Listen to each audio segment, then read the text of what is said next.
Hello everyone, this is Paridhi. In today's video, we are going to discuss a chapter of 6th standard that is The Merchant of Venice. Start करते हैं हम. Antonio was a merchant who lived in Venice, a prosperous city in Italy. Italy की एक बहुत ही अच्छी well developed city थी, इसका name था वेनिस. वहाँ पर एक मर्चेंट में से एक बिजनेसमैन कह सकते हो, तो एंटोनियो वो रहता था. In those days, that is about 500 years ago, sea voyages were dangerous. उस टाइम पर उन दिनों जो 500 साल पहले की बात है, तो 500 years पहले की बात थी, तब sea voyages that means sea के थ्रू जर्नी करना काफ़ी डेंजरस हुआ करता था.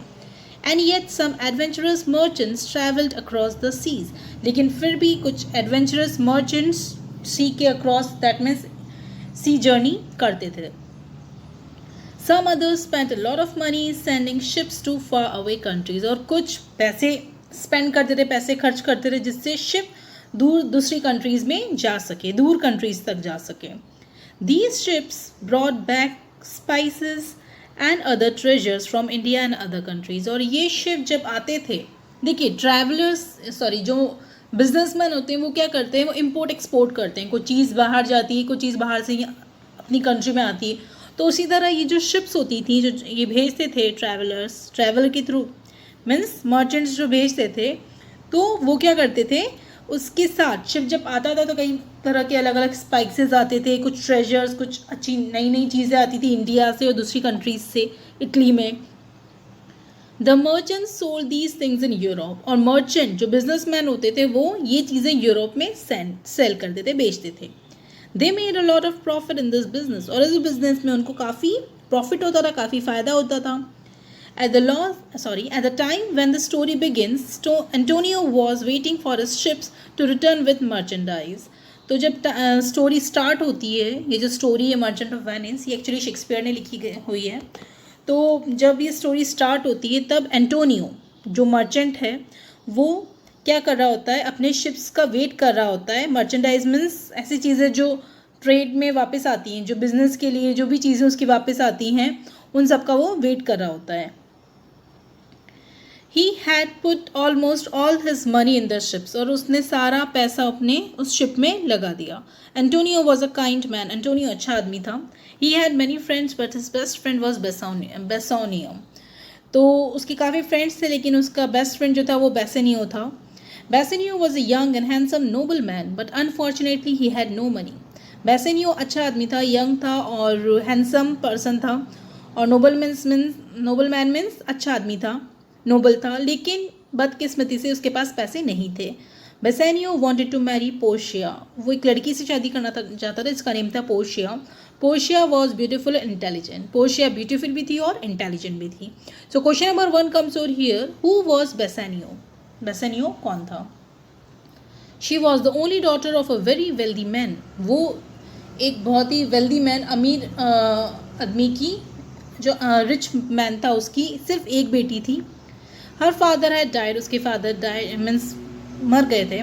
Living her a large state. और उसके पास कई मीन्स उसके जब फादर की डेथ हुई ना, तो उन्होंने अपनी बेटी के लिए काफ़ी सारी प्रॉपर्टी छोड़ी हुई थी. In his will, Portia's father had written how Portia's husband should be selected. और उसकी जो विल थी, जो उसकी आप कह सकते हैं जो वसीयत होती है, तो जो विल थी उसमें पोर्शिया के फादर ने ये मेंशन किया था, ये लिखा था कि पोर्शिया का हस्बैंड कैसा होना चाहिए. He had set a test for her suitors. और उसके सूटर्स मीन्स जो पर्सन उससे मैरी करने के लिए आते हों, उनके लिए एक टेस्ट उसके फादर ने पहले से ही कर रखा था ready. They had to choose between 3 cassettes. 3 cassettes means आप कह सकते हैं स्मॉल बॉक्स था जिसमें ज्वेलरीज रखते हैं. तो ऐसे 3 कैसेट्स थे, उनमें से किसी एक कैसेट को उनको सेलेक्ट करना था. One of gold, one of silver and one of lead.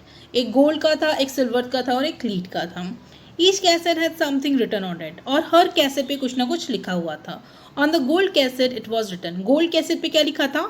Whoever chooses me, जो भी मुझे सिलेक्ट करता है, shall gain what many men desire. उसको क्या मिलेगा कि जो कितने ही लोगों की इच्छा होती है, तो वो जो चीज़ की इच्छा होती है वो तुम्हें इस बॉक्स में मिलेगी. मीन्स उस बॉक्स के ऊपर ऐसा लिखा था कि जिसने भी मुझे सिलेक्ट किया उसकी सारी इच्छाएं या उसकी वो इच्छा जो सब करते हैं वो पूरी हो जाएगी। ऑन द सिल्वर कैसेट, और जो सिल्वर कैसेट था उस पर क्या लिखा था, whoever chooses me shall get as much as he deserves। और जिसने मुझे सिलेक्ट किया, जिसने मुझे चूज़ किया, उसको वो जितना उसको वो डिज़र्व करता है, जितना उसको मिलना चाहिए वो सब उसको मिलेगा। और on the cassette of lead का जो कैसेट था उस पर क्या लिखा था, whoever chooses me must give an hazard all he has। तो जो लीड का था उस पर क्या लिखा था कि जिसने मुझे सिलेक्ट किया वो मुझे अपना सब कुछ देगा, चाहे वो आपकी बैड लक हो वो भी देगा, और यहाँ तक कि आपके पास जितना भी पैसा है, जो भी आपके पास है वो सब मुझे देगा। One of Portia suitors was the prince of Morocco. Morocco का एक प्रिंस था जो पोर्शिया से शादी करने के लिए आया था। ही चूज द गोल्ड कैसेट, उसने गोल्ड का कैसेट सिलेक्ट किया। But when he open the cassette the message inside said it was not the right casket. लेकिन जब उसने कैसेट, दैट मीन्स उस बॉक्स को ओपन किया, तो उसके अंदर क्या मैसेज था कि ये सही कैसेट नहीं है। All that glitters is not gold, तो हर चमकती चीज़ सोना नहीं होती। दो उसका जो कैसेट था, बॉक्स था, वो गोल्ड का था, लेकिन उसके अंदर जो लिखा था वो क्या था कि ये सही कैसेट नहीं है। इसका मतलब वो उसकी बेटी दैट इज पोर्शिया से मैरिज नहीं कर सकता। Another suitor the prince of Arragon, prince of Arragon आया, चूज द सिल्वर कैसेट, उसने सिल्वर कैसेट सिलेक्ट किया। But that too was not the right casket, लेकिन वो कैसेट भी सही नहीं था। दैट मीन्स उसको सिलेक्ट करने पर भी पोर्शिया से आप शादी नहीं कर सकते थे, ऐसा उसमें था। तो क्वेश्चन नंबर 2 आपका क्या है, what did Portia's father write in his will. Portia के फादर ने अपनी विल में क्या लिखा। एंड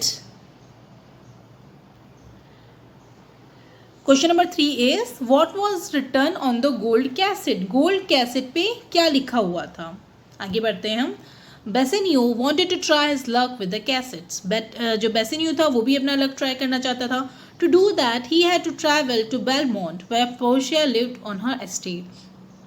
और उसको करने के लिए, वो ट्राई करने के लिए उसको बेलमोंट, जहाँ पर पोर्शिया रहती थी, अपनी प्रॉपर्टी जहाँ थी उसकी, वहाँ पर उसको जाना था बेलमोंट में। He needed money for that, लेकिन उसको उसके लिए पैसे चाहिए थे।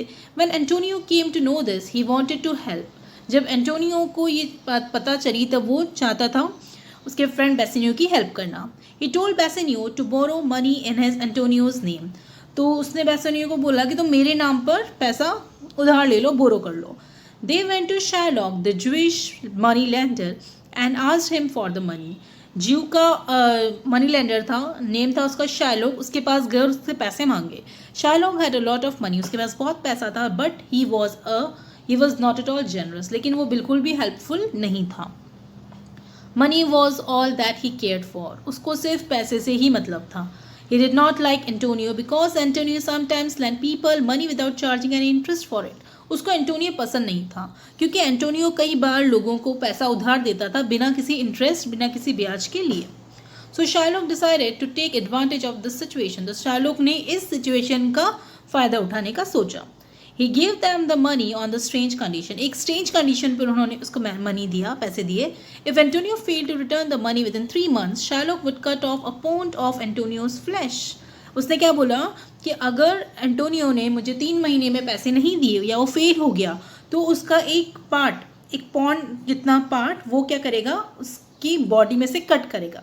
एंटोनियो का फ्लैश मीन्स जो आपके जो मांस होता है, हमारी बॉडी में जो फ्लैश होता है, तो बोले कि उसका फ्लैश वो 1 पॉन्ड मीन्स एक पर्टिकुलर एक नाप करके 1 पॉन्ड मेजर करके उतना वो कट करेगा।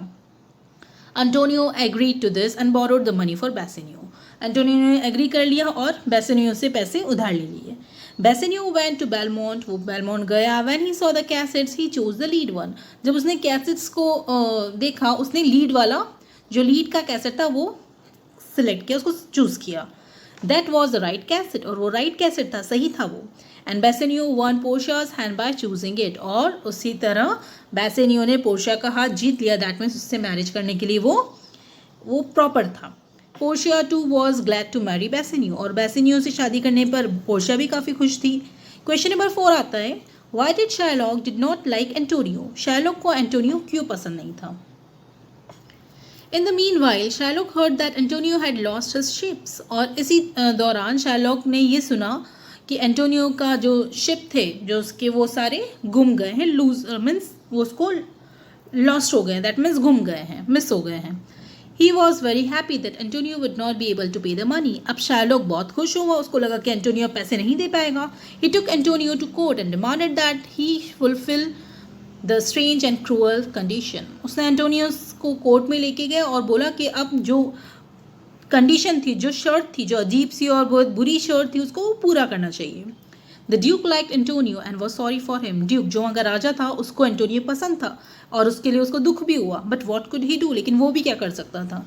Antonio had written a bond to Shylock and according to the law Shylock was right. Antonio ने एक बॉन्ड फिल किया था. बॉन्ड मीन्स आप कह सकते हैं एक एग्रीमेंट हुआ था उन दोनों के बीच, और इस एक तरह से जो शार्लॉक था वो सही था. दैट मीन्स अगर एंटोनियो पैसे नहीं दे पाएगा तो वो उसका एक पॉन्ड फ्लैश कट करेगा. When Bassanio and Portia heard all this, they rushed back to Venice. जब बेसेनियो और पोर्शिया ने ये सुना तो वो वेनिस की तरफ जल्दी से भागे. Portia told Bassanio to pay Shylock twice the amount to save Antonio. Portia ने कहा कि तुम उसको शार्लोक को डबल अमाउंट दे दो पर एंटोनियो को सेव करो. बट शार्लोक वॉज एडमेंट, लेकिन शार्लोक डिटरमाइंड था, जिद्दी था वो. उसने बोला नहीं, जो है वही है. He demanded only a pound of Antonio's flesh. उसने कहा कि मुझे एंटोनियो का सिर्फ फ्लैश का एक पॉन्ड चाहिए, एक छोटा सा हिस्सा चाहिए. Everyone in the court, including the Duke, felt that Shylock's demand was inhuman. सबको ऐसा लग रहा था, ड्यूक को भी लग रहा था कि शार्लोक जो डिमांड कर रहा है वो बिल्कुल भी अच्छी नहीं है, इंसानों की तरह नहीं है. The Duke asked Shylock to show mercy towards Antonio, but Shylock was not ready to do so. Duke ने कहा शार्लोक से कि इसके लिए थोड़ी सी मर्सी दिखाओ, थोड़ी दया दिखाओ, काइंडनेस दिखाओ, लेकिन शार्लोक रेडी नहीं था. He felt that Antonio and others had treated him badly before and he wanted revenge. उसको ऐसा लग रहा था कि एंटोनियो ने और सब ने उसके साथ पहले बहुत बुरा बिहेव किया, तो अब उसको बदला लेना था. Just then a young lawyer entered the court, और just उसी के बाद एक young lawyer enter हुआ कोर्ट में. He said that he would fight Antonio's case. उसने कहा कि मैं एंटोनियो का case लड़ूंगा. He asked Antonio whether he had agreed to Shylock's condition. Antonio said he had agreed. और उसने पूछा एंटोनियो से कि क्या तुमने एग्री किया था उसकी कंडीशन के लिए, शार्लोक की कंडीशन पर. उसने बोला एंटोनियो ने कि हाँ एग्री हुआ था मैं. Then the young lawyer requested Shylock to show mercy, though the law was on Shylock's side. तो जो यंग लॉयर था उसने शार्लोक से कहा कि थोड़ी दया दिखाओ, जबकि शार्लोक की तरफ ही था लॉ. लॉ मीन्स आप कह सकते जो कानून है वो शार्लोक की तरफ था. The lawyer pleaded that mercy is a quality of God himself. Lawyer ने उससे रिक्वेस्ट की कि जो दया है वो भगवान की ही एक क्वालिटी है, तो अगर आप दया करोगे तो आप भगवान की तरह अच्छे रहोगे, आपको अच्छा माना जाएगा. When a person shows mercy to someone else, they are both blessed. तो उसने बोला कि अगर कोई पर्सन किसी और के प्रति अपनी दया शो करता है, काइंडनेस शो करता है, तो उन दोनों को ही भगवान ब्लेस करते हैं. Mercy was more valuable then a Kings crown. उसने कहा कि मर्सी, दया, करुणा, जो काइंडनेस होती है वो ज़्यादा वैल्यूएबल होती है, ज़्यादा इंपॉर्टेंट होती है किंग के क्राउन से भी. But all this had no effect on Shylock. लेकिन इन सब का शार्लॉक पे कोई इफेक्ट नहीं रहा. The young lawyer then said that the law allowed Shylock to take a pound of flesh and he could do that. और young lawyer ने यही कहा कि ठीक है, लॉ के हिसाब से तो शार्लॉक को पूरा हक है कि उसका एक पॉन्ड, उसके फ्लैश का एक पॉन्ड ले सके, और वो ऐसा कर सकता है. At the same time the lawyer want that while cutting off the flesh Shylock should not shed even one drop of Antonio's blood. लेकिन उसने कहा कि इसके साथ ही जब आप उसका फ्लैश कट करोगे उस टाइम पर शार्लॉक का एक बूंद खून भी नीचे नहीं गिरना चाहिए. Also he should cut exactly 1 pound of flash, nothing less nothing more. और उसने कहा कि उसके साथ में आपको सिर्फ एग्जैक्टली एक जो पॉन्ड है उतना ही कट करोगे, उससे ना एक ज़्यादा ना कम करोगे. That would not be allowed by the law. और वो तो लॉ आपकी शर्त में नहीं है. आपने कहा 1 pound ऑफ फ्लैश, इसका मतलब 1 pound ऑफ फ्लैश, ना ज़्यादा ना कम, और उसका खून भी नहीं बहना चाहिए. Shylock realized that he could not do what the young lawyer asked him to do. Shylock को लगा कि ये तो पॉसिबल ही नहीं है, and he accepted his defeat. उसने अपनी हार मान ली. Antonio's life was saved. Antonio की लाइफ बच गई. Who was the young lawyer? लेकिन वो young lawyer कौन था? Bassanio and Antonio found out later that it was none other than Portia herself, dressed as a young man. और बाद में इनको पता चला कि वो कौन था यंग लॉयर, वो पोर्शिया ही थी जिसने एक यंग मैन की तरह ड्रेसअप किया था. Later, it was learned that Antonio's ship was safe, and so he had not, in fact, lost his money. The story, which could have ended in tragic manner, ended happily. तो बाद में ये भी पता चला कि एंटोनियो का जो शिप थे, वो जो उसको लग रहा था घूम गए, वो नहीं घूमे थे, वो सेफ थे और इसी तरह उसको लॉस भी नहीं हुआ. तो ऐसी स्टोरी जिसका एंड ट्रेजिक हो सकता था, ट्रेजिक मीन्स आप कह सकते हैं दुखदायी हो सकता था, सैड हो सकता था, वो हैप्पीली एंड हो गया. तो आपका क्वेश्चन नंबर 5 यहाँ पर आता है, what was the warning given by the lawyer to Shylock. Shylock को लॉयर ने क्या वार्निंग दी. आई होप आज का चैप्टर आपको समझ में आया होगा. अगर कोई डाउट है तो feel free to ask me. Okay then, take care, stay safe.